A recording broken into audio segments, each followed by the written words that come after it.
आज के हम इस वीडियो में आपको बताएंगे कि मेंस्ट्रुएशन साइकिल क्या होता है। तो चलिए जान लेते हैं कि पहले मेंस्ट्रुएशन होता क्या है। इंट्रोडक्शन। मेंस्ट्रुएशन का एक नॉर्मल बायोलॉजिकल प्रोसेस है जो तब होता है जब यूट्रस जो है वो शेड ऑफ करने लग जाए ब्लड को, टिश्यू को। कहाँ के टिश्यू की बात कर रहा है? यूट्रस की लाइनिंग की। मतलब कि जो यूट्रस होता है वो क्या हो जाता है, थिक हो जाता है। तो जो यूट्रस की वॉल होती है वो जब थिक हो जाए और जब यही वॉल क्या हो जाए, शेड्स होने लगे, तो क्या होगा, वहाँ से ब्लड और टिश्यू वो क्या होंगे, वजाइना के थ्रू लीव होंगे, मतलब कि बाहर आएंगे, जिसे मेंस्ट्रुएशन कहते हैं। और ये इसका जो मेंस्ट्रुएशन है उसका जो ड्यूरेशन होता है वो 3 से 5 दिन का होता है, और कुछ वुमेंस में 7 दिन का भी होता है। और जब वुमेन फर्स्ट टाइम मेंस्ट्रुएशन को फेस करती है तो उस टाइम को मेनार्के कहते हैं। ये यूजुअली जो है वो 13 से 15 साल की उम्र में सबसे पहले जो गर्ल्स होती हैं उनको देखने को मिलता है। जो गर्ल्स फर्स्ट टाइम जिनको पीरियड्स आते हैं उस वर्ड को मेनार्के कहते हैं। It begins between the age of 11 to 15 years. ये जो मेंस्ट्रुएशन है वो स्टार्ट कब होता है? 11 से 15 साल की एज में। और जो मेंस्ट्रुएशन है ये सीज कब, ये टेम्प्रेरी होता है, ये सीज हो जाता है कब सीज होता है? प्रेगनेंसी के टाइम या फिर पीरियड ऑफ लैक्टेशन, मतलब जब वुमेन जो है वो ब्रेस्ट फीडिंग कराती है तब भी सीज हो जाता है।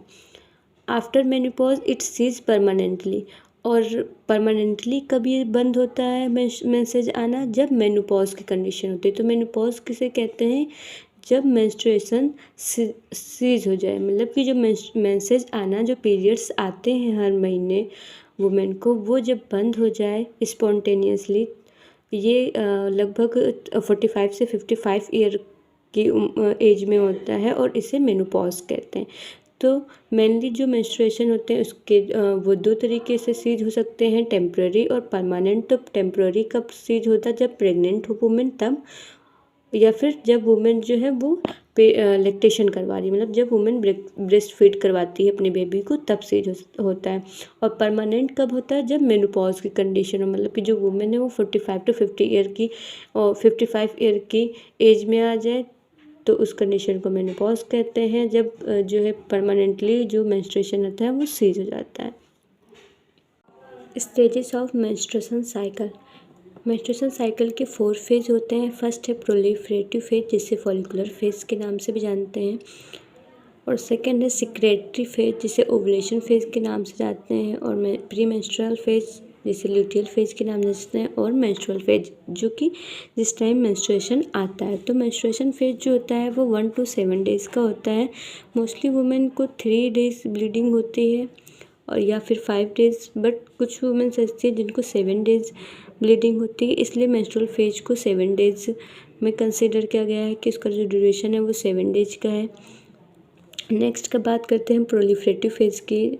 तो जो प्रोलिफरेटिव फेज़ होता है वो मेंस्ट्रुएशन के फर्स्ट डे से स्टार्ट होता है, मतलब जिस दिन पीरियड आता है उसके फर्स्ट डे से स्टार्ट होता है और 13 डेज तक रहता है। सेकंड बात करते हैं हम कि ओवुलेशन फेज। तो ओवुलेशन फेज जो है वो हाफ, मतलब कि 2 वीक के बाद, मेंसेज के 2 वीक के बाद का जो डेज होता है या जो ड्यूरेशन होता है वो ओवुलेशन फेज कहलाता है। मोस्टली जो 15, 16, 17 एंड 18 और 19 डेज जो होता है वो ओवुलेशन फेज़ के अंदर आता है। और जो ल्यूटियल फेज़ होता है ये जो है पूरे 10 डेज़ का होता है, मतलब कि मेंसेज के 2 वीक के आने से पहले, मेंसेज के 2 वीक, मतलब कि जो मेंसेज है, जब मेंसेज आता है, जब पीरियड्स आते हैं उसके 2 वीक के पहले का जो पीरियड होगा वो ल्यूटियल फेज़ कहलाता है। तो सबसे पहले हम फर्स्ट फेज़ की बात करेंगे, जिसे फॉलिकुलर फेज़ कहते हैं या फिर प्रोलिफरेटिव फेज़ कहते हैं। ये कब स्टार्ट होता है? जब मेंस्ट्रुएशन का फर्स्ट डे होता है, मेंस्ट्रुएशन के फर्स्ट डे से स्टार्ट होता है। और इन कब होता है? ओवुलेशन फेज में। तो फर्स्टली इसमें क्या होता है कि जो हाइपोथैलेमस होता है, हाइपोथैलेमस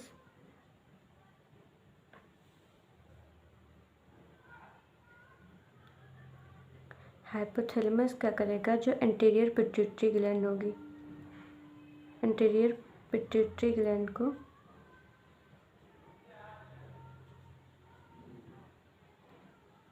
जो हाइपोथैलेमस होगी वो पिट्यूटरी ग्लैंड को मैसेज देगी कि वो क्या करे, यहाँ से FSH हार्मोन्स को रिलीज़ करे। FSH हार्मोन्स को रिलीज़ करेगी और वो क्या करेगा, ओवरी को स्टिमुलेट करेगा।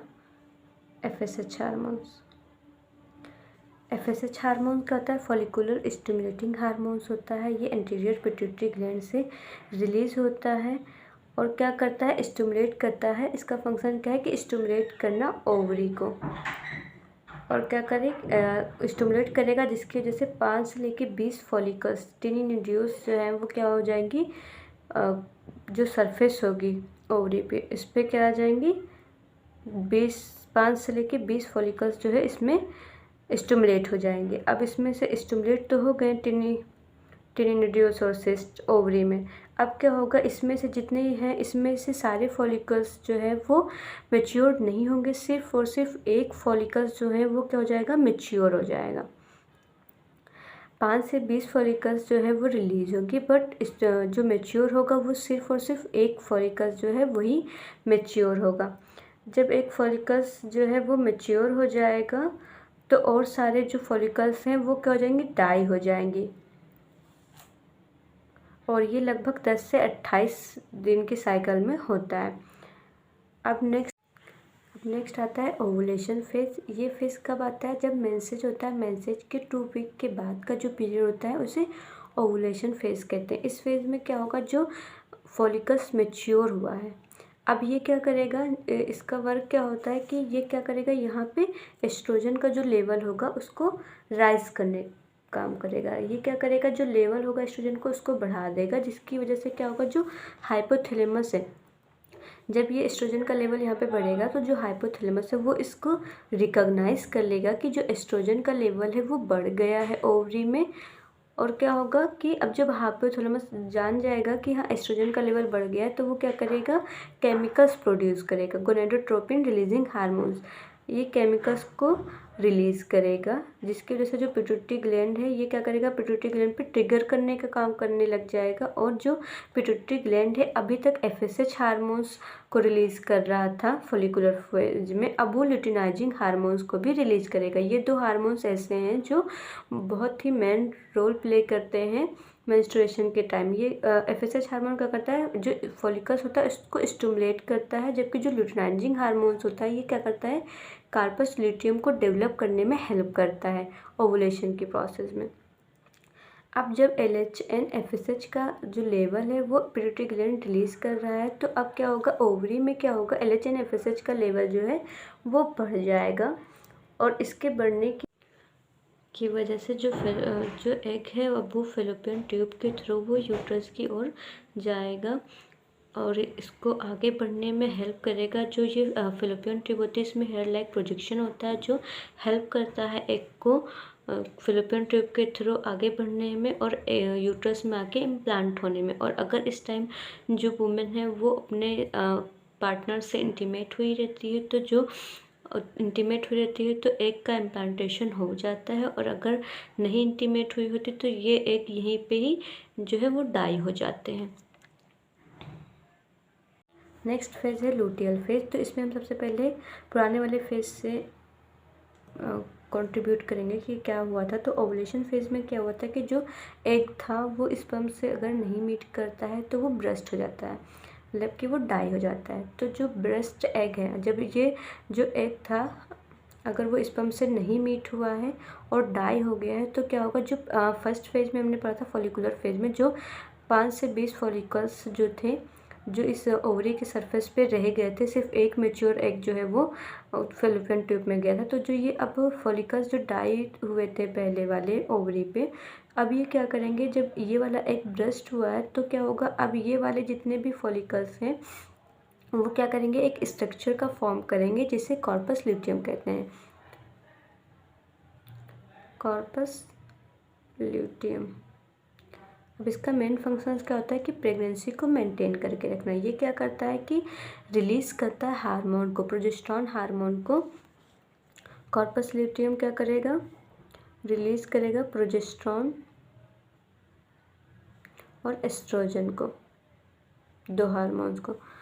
तो प्रोजेस्टेरॉन ज़्यादा मात्रा में रिलीज़ करता है और जो एस्ट्रोजन होता है उसके कुछ स्मॉल अमाउंट को रिलीज़ करता है। अब इन दोनों के कॉम्बिनेशन की वजह से, दो हार्मोन्स के, क्या होगा कि जो ये यूट्रस की लाइनिंग होती है, ये क्या होती है, थिक होने लग जाएंगी। इन दोनों की थिक होने की, ये थिक होंगी जिसकी वजह से जो प्रेगनेंसी है वो मेंटेन रहती है। बट अगर जो मेंटेन रहती है, और यही क्या होता है कि अगर यहीं पे डिजनरेट हो जाता है, जो प्रोजेस्टेरॉन और जो कॉर्पस ल्यूटेयम है डिजनरेट हो जाता है, तो मेंसेस मतलब कि मेंस्ट्रुएशन आना स्टार्ट हो जाता है। पर अगर ये वर्क में रहता है, जो प्रोजेस्टेरॉन और एस्ट्रोजन है, ये क्या करेगा, इस लाइनिंग को स्टिक करके रखता है, टुगेदर करके रखेगा और इसे एक थिकन लाइनिंग बना देगी यूट्रस के।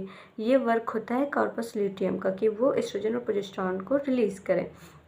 अब इसी टाइम ही अगर वुमेन कंसीव की है तो इम्प्लांटेशन यूट्रस के अपर सेगमेंट में हो जाएगा, और अगर नहीं कंसीव कर रही है वुमेन, स्पर्म से नहीं मीट हुई है, तो फिर क्या हो जाएगा, दोबारा से ब्लीडिंग होने के चांस, मतलब कि अब मेंस्ट्रुएशन फेज अकर होने लग जाएगी। जैसे कि फोर्थ फेज है मेंस्ट्रुएशन फेज। इसमें क्या होगा कि जो ये थिकन लाइनिंग है, अब ये क्या हो जाएगी, जो कि कॉर्पस ल्यूटेयम डिजनरेट हुआ है, तो यूट्रस की जो बॉडी होगी, थिकन लाइनिंग जो है, ये क्या हो जाएंगी, अब शेड ऑफ होने लग जाएंगी। इसमें कुछ ब्लड टिश्यू और म्यूकोसा, वो क्या होगा, वेजाइना के थ्रू रिलीज आउट होंगी और मेंसेस आना स्टार्ट हो जाएगा।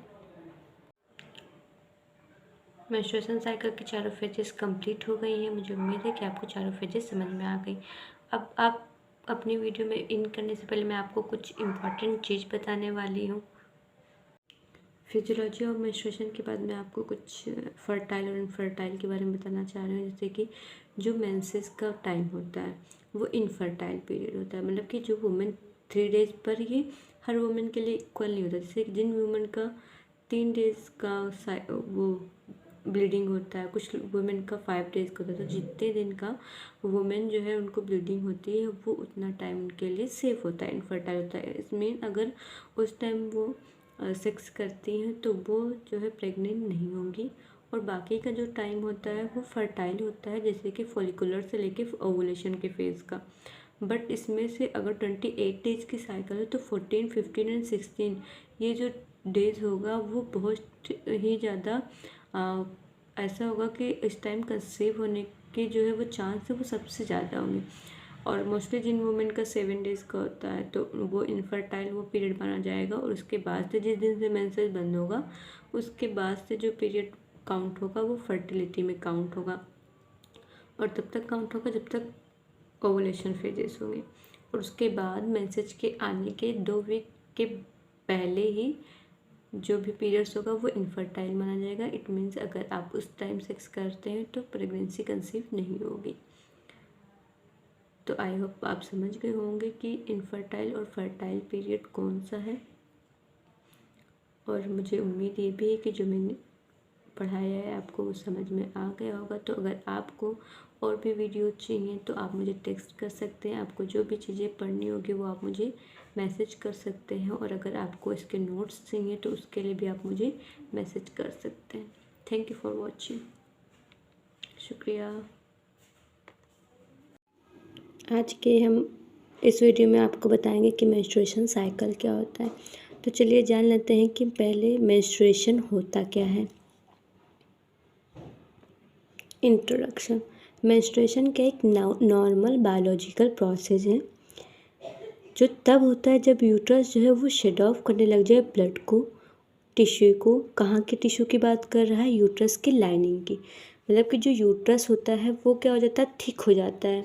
तो जो यूट्रस की वॉल होती है वो जब थिक हो जाए, और जब यही वॉल क्या हो जाए, शेड्स होने लगे, तो क्या होगा, वहाँ से ब्लड और टिश्यू वो क्या होंगे, वेजाइना के थ्रू लीव होंगे, मतलब कि बाहर आएंगे, जिसे मेंस्ट्रुएशन कहते हैं। और ये इसका जो मेंस्ट्रुएशन है उसका जो ड्यूरेशन होता है वो 3 से 5 दिन का होता है, और कुछ वुमेंस में 7 दिन का भी होता है।